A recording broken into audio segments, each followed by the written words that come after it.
मजा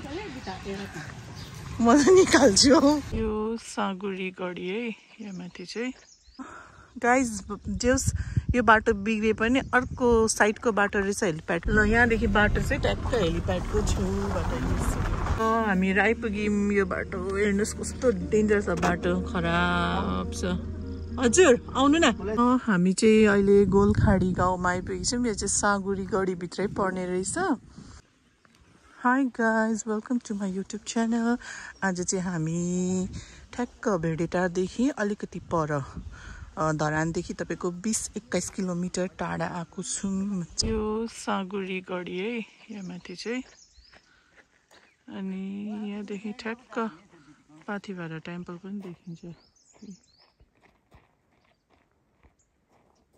देख्नुभयो ठ्याक्क देखिन्छ ल यहाँ त बाटो बनाउनुलाई पुरा गिटी थुपारेको रहेछ अब बाटो त अलिक बिग्रेको जस्तो छ गाडी जाँदैन जस्तो छ है हामीले गाडी यहीँ राख्यौँ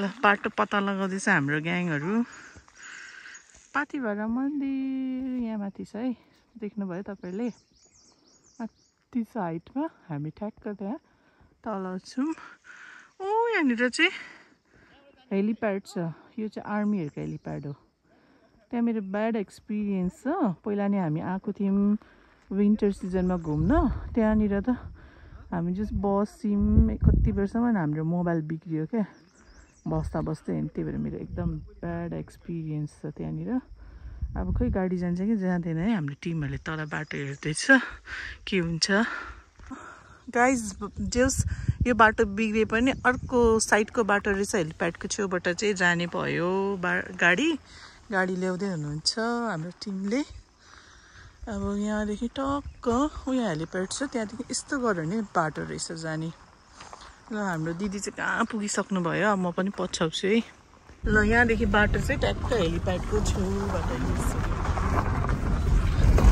सानो बाटो छ यो बाटो पुगिन्छ उता अगाडि निस्किन्छौँ हामी आइपुग्यौँ यो बाटो हेर्नुहोस् कस्तो डेन्जर छ बाटो खराब छ हजुर आउनु न हामी चाहिँ अहिले गोलखाडी गाउँमा आइपुगेछौँ यो चाहिँ सागुरी गढी भित्रै पर्ने रहेछ अनि यहाँनिर चाहिँ खोइ 100 घरभन्दा बढी मान्छे घर जस 100 भन्दा बढी घरहरू रहेछ होइन अनि गाउँ राम्रो रहेछ रमाइलो रहेछ चिसो पनि रहेछ वेदर एकदम ठिक छ चिसो ठाउँ तर अलिकति बाटो चाहिँ बिचबिचमा चाहिँ बिग्रेको रहेछ होइन पिच त पिच नै छ रोडहरू तर त्यो खोइ बिचबिचमा चाहिँ के भएर त पहिरो गएर होला बिग्रेको रहेछ बिस्तारै बनाउँछ होला अब यहाँको मेयर भनौँ या गाउँपालिकाको अध्यक्षको ध्यान चाहिँ यता अलिक गएको रहेन रहेछ किनभने धेरै ठाउँमा चाहिँ बाटोहरू भत्केको पायौँ हामीले अरू त नभए ठिकै छ है एकदम चिसो राम्रो ठाउँ रहेछ यो गाउँ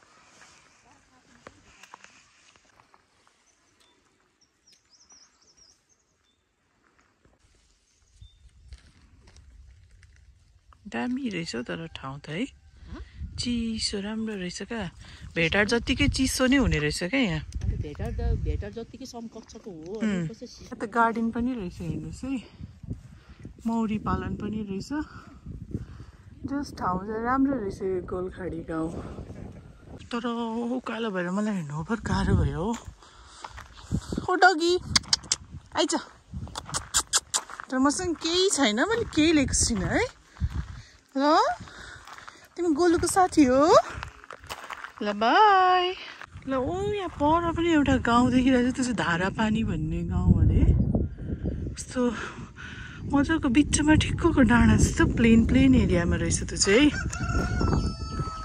ल यो घर भएको ठाउँ चाहिँ कस्तो राम्रो क्या प्लेन फ्ल्याट जग्गा होइन टक्क मजाले गार्डन बनाएको राम्रो यो घर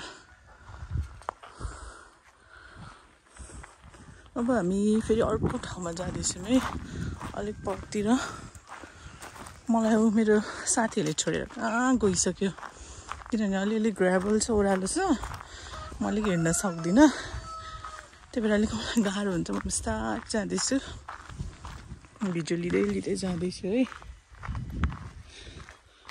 क्युट क्युट घरहरू हेर्नुहोस् त, गमलामा फुलहरू पनि रहेछ, बेसार सुकाएको रहेछ छानामाथि है। चिसो हावा चलिरहेछ। यस धरानदेखि यति नजिक तपाईँको 45 मिनट्सको दूरीमा यस्तो राम्रो गाउँहरू पनि हामी देख्न सक्छौँ है।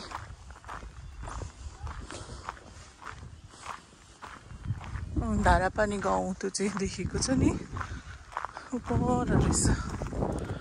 ए सबै धारापानी भन्ने ठाउँहरू यो चाहिँ म चाहिँ गएको छुइनँ, यहाँबाट हेरेको आज मैले फर्स्ट टाइम धारापानी भनेर चाहिँ सुनेको थिएँ। धरानमा पनि धारापानीको मान्छेहरू धेरै नै छ है। धारापानी समाज के भनेर सुनिरहन्थ्यौँ। आज मैले त्यो गाउँ पनि देखेँ टाढैबाट भए पनि। जस नयाँ ठाउँ आएको रमाइलो लागिरहेछ मलाई।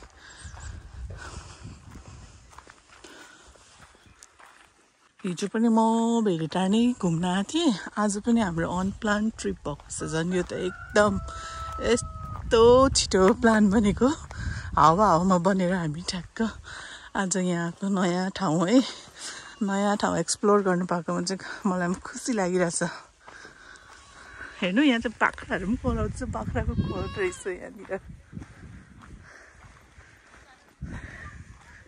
ए बाख्रा पालन रहेछ यहाँ चाहिँ। वाउ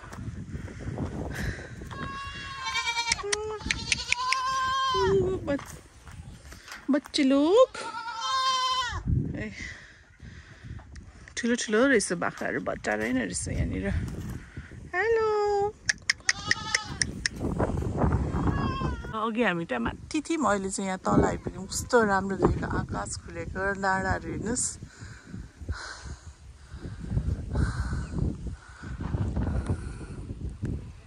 यस्तो चिसो हावा चलिरहेछ यहाँनिर। धारापानी भनेको यही है, हेर्नुहोस्। पहिला मान्छेहरू त्यो के भन्छ, अहिलेको धरानको त्यो बाटो छ नि, सर्दु जग्गाको बाटो भएर चाहिँ यता धारापानी हुँदै भोजपुर कुन पाहाडहरू जाने गर्थे अरे है पहिला मान्छेहरू।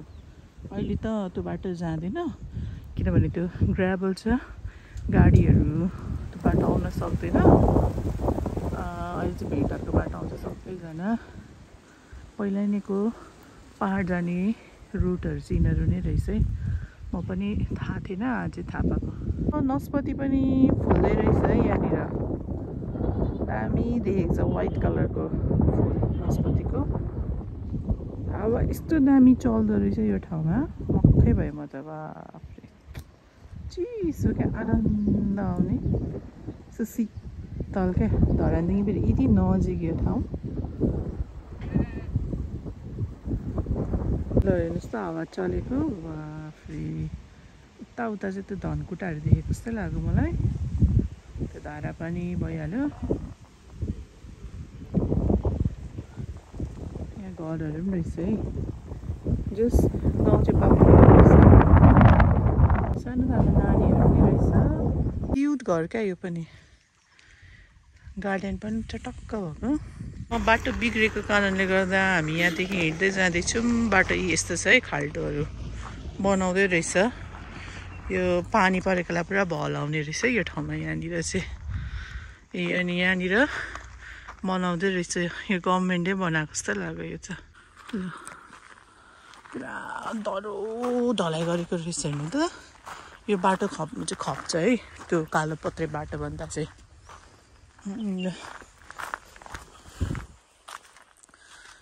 यो बाटो बनिँदै रहेछ। यो बाटो बन्यो भने चाहिँ अलिक सहज हुन्छ, झन् जान छिट्टो पुगिन्छ। मान्छेहरूलाई जस्ट सर्टकट बाटो त्यो उताको जाँदा पनि भयो, योबाट जाँदा पनि हुन्छ, जुन बाटो गए पनि हुन्छ। तर यो भयो भने चाहिँ गाडीहरूलाई चाहिँ सजिलो हुन्छ, छिटो पनि हुन्छ आउनु जानुलाई। अलिअलि उकालो पर्ने रहेछ यहाँनिर, रोडहरू लगाएर ढलाइ गरेको यहाँनिर हेर्नु त। ढुङ्गा बिछाइरहेको रहेछ। ओ अर्को बाइक आउँदैछ है। बाइकहरू त बाइक पनि तल्लो बाटो नै जाँदो रहेछ, यो बाटो आउँदैन रहेछ।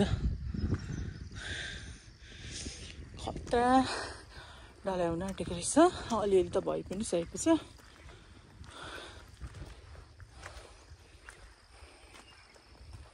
यस्तो छ गोलखाडी गाउँ जाने बाटो गाडी माथि निस्किसके जस्तो छ जाँदैछ ठ्याक्क साँगुडी गढी छ नि त्यसको ठिक्क ओह्रालोबाट गयो भने चाहिँ गोलखाडी गाउँ पुगिने रहेछ त्यहीँनिर छ है साँगुडी गढी यहाँ माथि छ यहाँको डाँडा हो त्यहाँसम्म चाहिँ म पहिला पनि आएको थिएँ यो ठाउँमा चाहिँ म फर्स्ट टाइम आएको छु आज